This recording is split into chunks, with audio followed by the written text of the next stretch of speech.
let's get into the photon. What is a photon? Well, photon could be a little particle, maybe a little ball like that. Right? That's a photon. Right? But that's one version of the photon. The other version is the wave, famous transverse wave.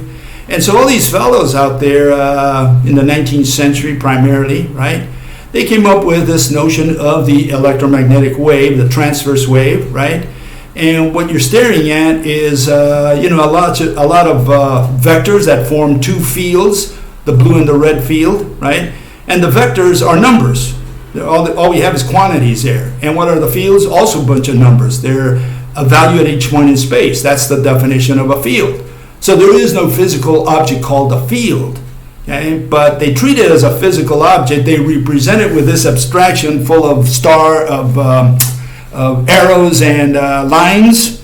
And that's a mathematical representation. In other words, they're putting a physical thingy there, something that you can see, but they're representing really numbers. What you're staring at is numbers. And what we're saying is what they've been pondering all these years is a rope-like mediator, agent. And what you have is two twined threads. That's what they've been describing all these years. Okay, so, and you can see the difference. One is a mathematical concept, the other one is a physical object. Okay? But what did that do to the particle? Well, you had Max Planck at the beginning of the 20th century, and he comes up and reintroduces the particle. Throughout the 19th century, it was all waves, but now at the beginning of the turn of the century, they introduced the particle again. They say, oh, but we have energy comes in discrete packages, or packages, right? And so they have the elongated wave and they have the discrete particle. And what do you do with that now?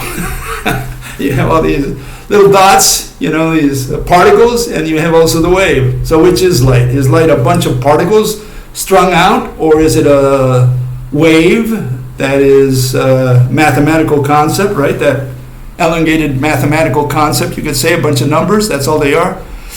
And in between, about 1926, maybe it was 1925, you have Heisenberg. He comes up with this uncertainty principle, and he says some pairs of observable properties like position and momentum cannot be simultaneously measured with perfect accuracy. The more precisely one property is measured, the less precisely the other can be known. And what he's saying is when you have, position, which is a static concept, like, there's your ball right there standing still, you don't have motion. And when you have motion, you don't have position. That's all he said. So the more you know about position of a particle, the less you know about its movement, because it's not moving. And the more you know about the movement, the momentum, right? The less you know about its position because, it's moving. It took a mathematician to come up with all that stuff, right? He had an equation for it. Jesus. No wonder he deserved his Nobel Prize. He was able to explain it, to describe it, really, mathematically. But what's the issue? They have all these dualities, and they extrapolated that to light. Okay, and so here we have the famous complementary principle by Niels Bohr, and he essentially extrapolated this paradox to light. It says quantum objects like electrons or photons can exhibit both wave-like and particle-like behavior. Again, this duality, this complementarity as they call it. Experiments can reveal either the wave or the particle nature, but not both simultaneously. The act of measurement influences the behavior of the measured object, making it impossible to have a single complete description independent of the experimental context. Bohr's complementarity principle suggests that seemingly contradictory aspects of reality can be understood as complementary rather than mutually exclusive. And here's the punchline. It highlights the probabilistic nature of quantum phenomena and the limitations of classical physics in describing the subatomic world. So classical physics cannot describe, according to the quantum folk, the subatomic world. That's why they abandoned classical physics. But what they should have abandoned, instead of classical physics, they should have abandoned the particle hypothesis. You cannot explain the micro world, the subatomic world, with particles, with discrete particles. That was the whole problem. They should have gotten rid of the particle hypothesis completely. They never did. They incorporated it instead and mixed it with the wave complementarity. And so here you have the result. You have light is both a particle and a wave, or depending on how you measure, it could be one or the other depending on the experiment. And you see the particles there, the yellow ones going right through the wave. So I guess depending on the experiment, you get rid of the wave or you get rid of the particles, the yellow particles. And what survives is the remainder. Okay, so you get rid of the particles, you have waves. You get rid of the waves, you get particles. That's their argument.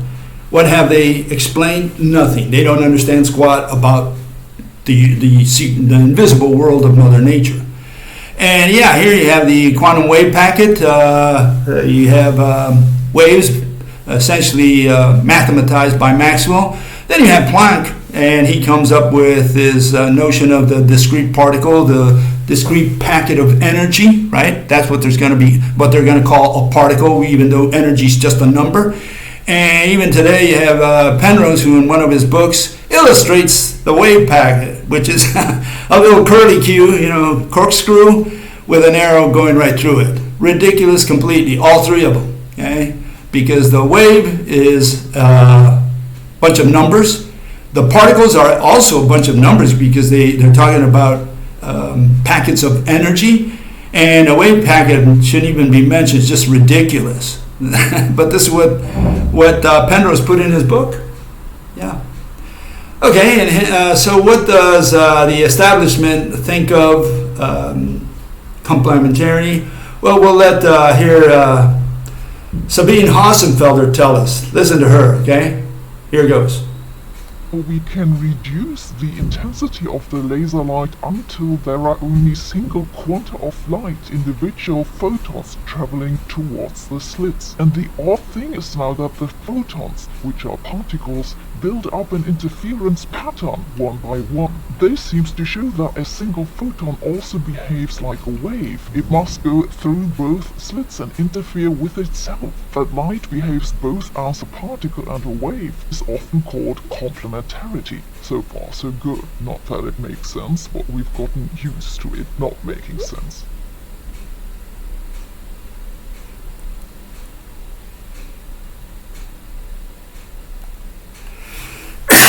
It doesn't make sense, but the mathematicians have gotten used to not making sense. Or like Neil Tyson says, Father Universe has no obligation to make sense to you. I love that. And he repeats it every show he gets into. Okay, but so we have this complementarity. Now they've introduced a new factor, and this was about a couple years ago at least. They introduced what is known as dark photons.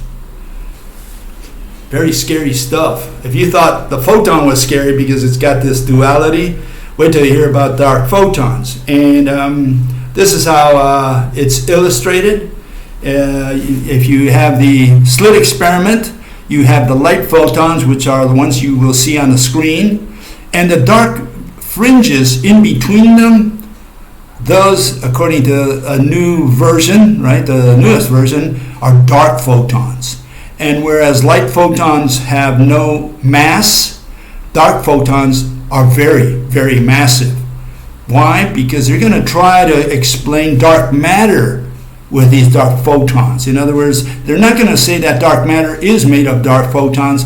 They're going to associate the light photons with the dark matter via dark photons. Okay, that's the plan, that's the scheme, right? So here's a definition or a description of what a dark photon is. The regular photon is massless. The other one, the dark photon, is not only dark, but it's heavy. Okay, dark photons are a hypothetical type of particle, also known as hidden photons. They're hidden. Everything's invisible, right? That are theorized to be a force carrier. They carry forces, like on their back, they always carry forces. Similar to the photon of electromagnetism, but potentially linked to dark matter. So now they're going to try to explain this dark matter, which they think keeps the galaxy together, right? Because dark matter is this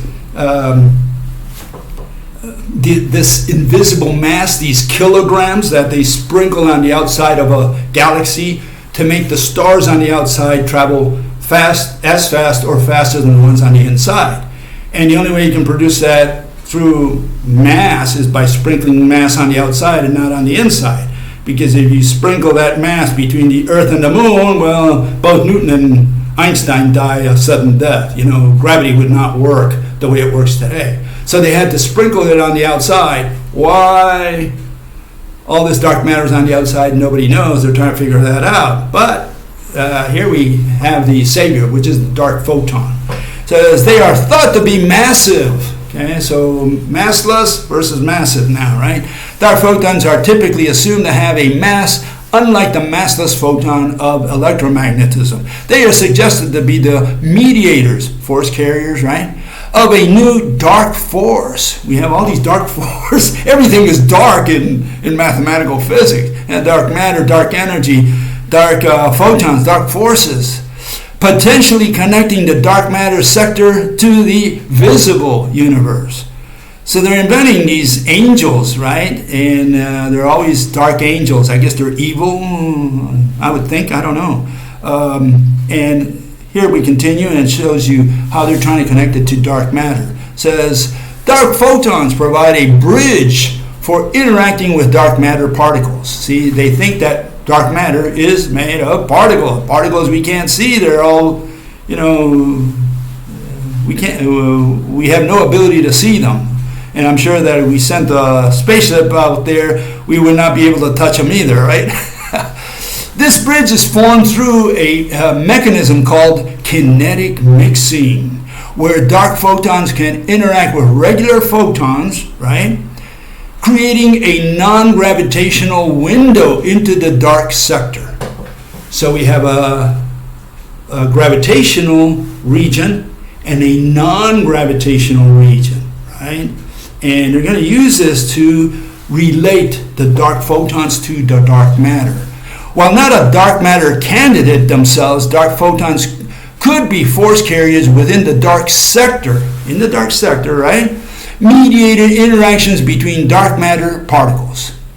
Okay, so the dark matter particles that form, the dark matter, they're mediated. The mediator between them are these dark photons. So we have invisible dark matter particles mediated by invisible dark photons. Okay, it's all dark. It's all very dark in that region. So that's why we can't see it. Right? Very simple. Well, let me tell you what I've done, and hopefully they'll give me a Nobel Prize for this. Okay, I think I deserve it. I really do. So here you have the standard electromagnetic wave, right? And what I'm proposing, I'm inventing the dark waves. Okay? Now, isn't that original? They have dark photons. I'm saying, hey, they're dark waves. Okay? So we can compare them now. Here you can see the comparison of these two, the dark ones and the light ones. Okay, there it is. That's what they look like. Okay. The dark waves are the ones on the bottom, obviously. And so not only do we have dark photons, but if photons are waves and we have duality, we have complementarity there, then I have to believe that there are dark waves as well. And I think I'm the first person to come up with this, okay? Now, I haven't published this, okay? I haven't published it yet, but I think I get credit for the idea. You can send me the Nobel Prize whenever you think the time is right.